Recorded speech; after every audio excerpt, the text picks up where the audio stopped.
My passion really for the last 25 years has been in taking whatever technology is going to be relevant to making the workforce more effective. And so I use AI when that's relevant. I use new forms of visualization, mobile technology, crowdsourcing, whatever it's going to take. My passion is not for a particular technology, but for what's it going to take to help, especially large organizations, get work done.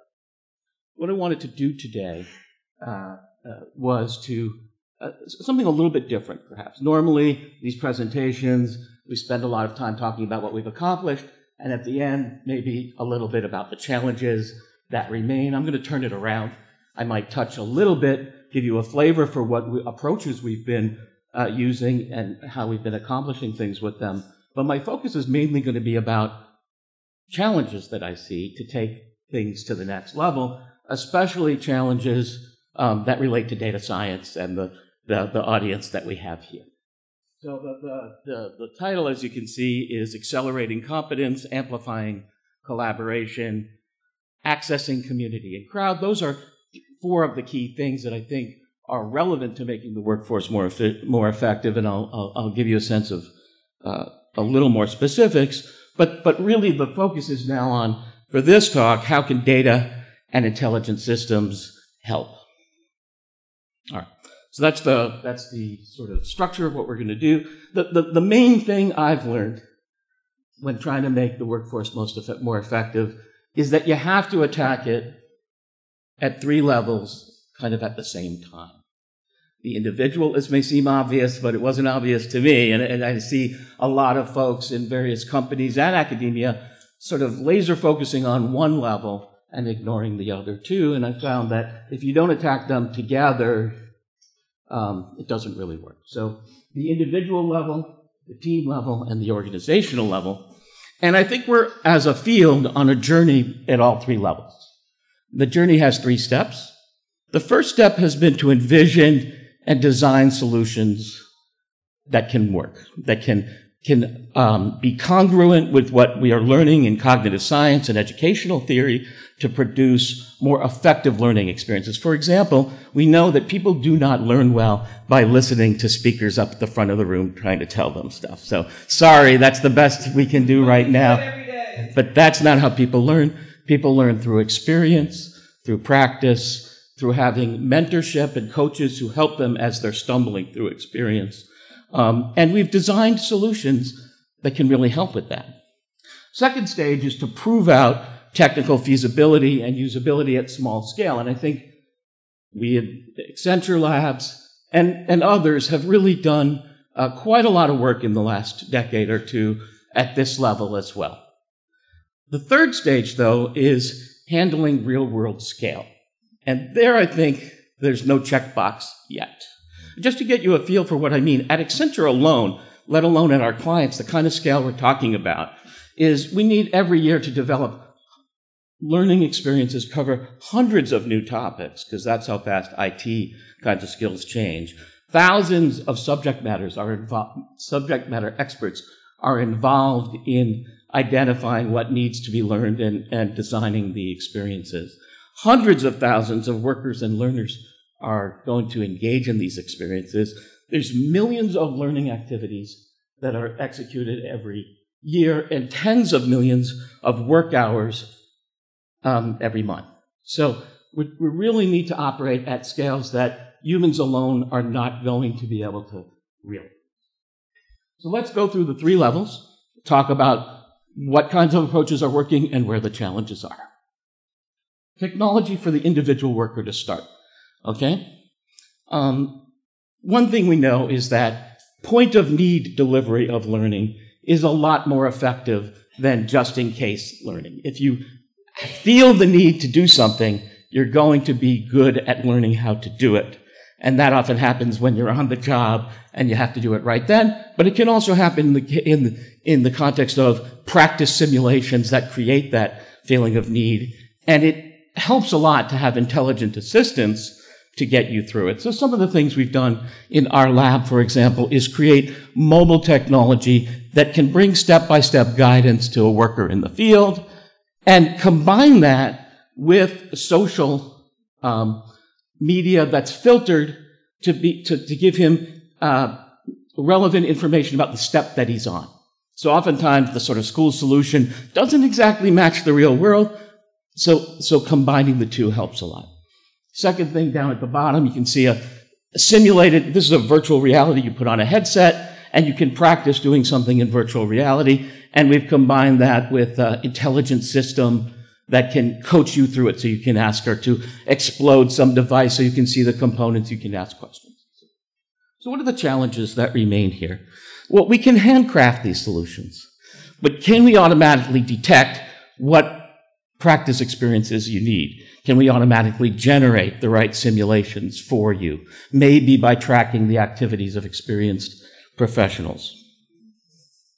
Watching practitioners in actual practice, distilling the traces of their expert activity and generating practice experiences and intelligent assistance that goes along with that. Can we automatically detect when your experience is needed for just-in-time assistance? What experience is needed for just-in-time assistance?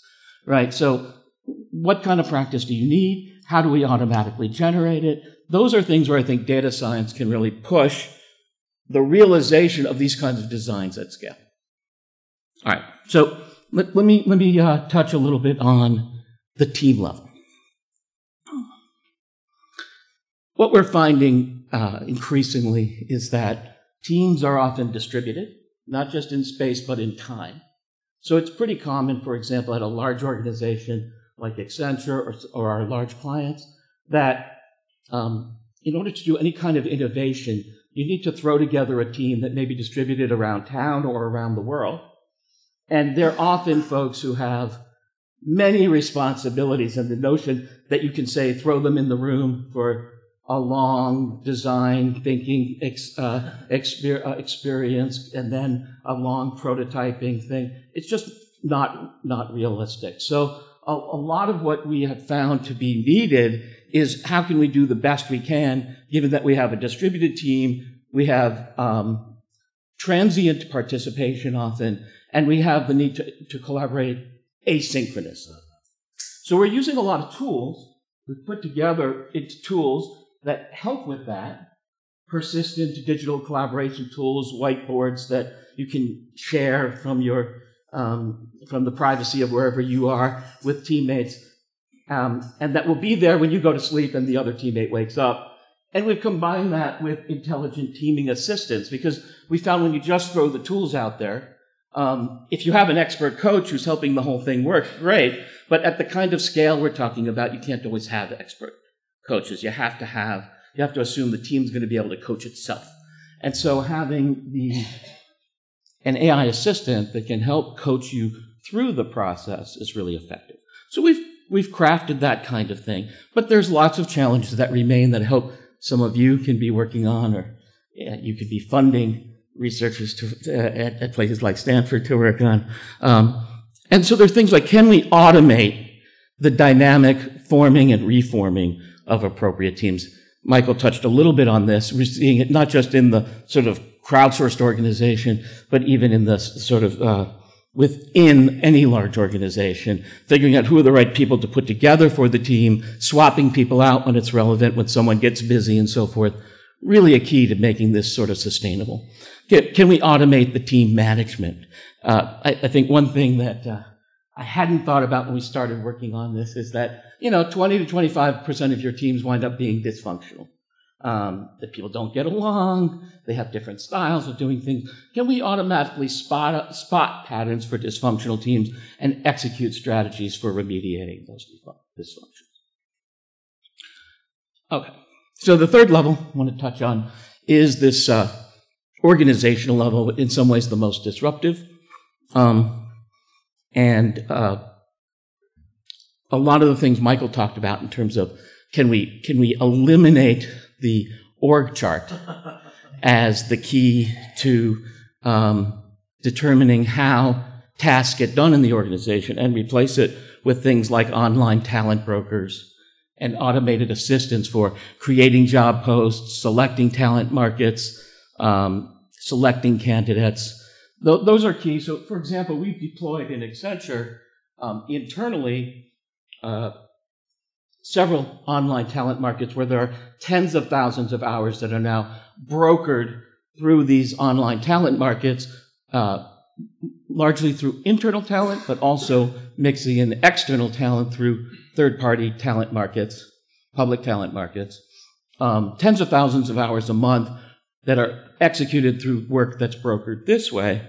But there are challenges, many challenges that remain that I think data science can help with. So one challenge we've started to make a dent in, I mentioned up at the top, is that automatically creating the job posts that will attract the right candidates, filtering the candidates that come back to reduce the amount of time it takes to select them. Those are things we've already started to make a dent on with intelligent systems, but some of the things that are, I think, still remain are automating the analysis of a unit of work so you can advise someone who's got to get it done where crowdsourcing is going to be effective. Where should they use their core team? Where should they go out and get people? Can we automate the decomposition of work to make it more crowdsourceable across a wide different kinds of varieties of work? So there are already theories and some systems that do this for, say, software development. But what about other kinds of soft work and so forth? Can we do that? And can we do that automatically through systems that observe how experts do it and then learn to do it themselves? And can we provide automated assistance for the worker to help them use these kinds of markets to improve their career prospects, help them figure out what kinds of assignments they take? So I'm just going to wrap up by talking about one more issue that's very important to us at Accenture, which is that all of this be done with an eye toward fairness. So one of the things I was proud of that we participated in a couple of years ago during the past administration was we went to the White House and participated in Hack the Pay Gap, which was an initiative that was about using data science to improve equity. Since we were interested in crowdsourcing, we took the challenge of doing this in the freelance economy. But I think there's all kinds of challenges, not just for the freelance economy, but for all different forms of work organization to improve this. Can we automate, for instance, the interviewing process, the monitoring of it to make it more fair, the salary negotiation process? Can we use data science to help create objective criteria to make that more fair? A lot of things along that line. Even the way we train people, can we make sure that it's equally effective for different kinds of folks and there aren't built-in biases that make some people able to absorb the material because of the way it's been structured better than others. So I'll leave it there. Again, my hope is to start the conversation about the challenges. And great. That's what I want to say. Thank you. Yep.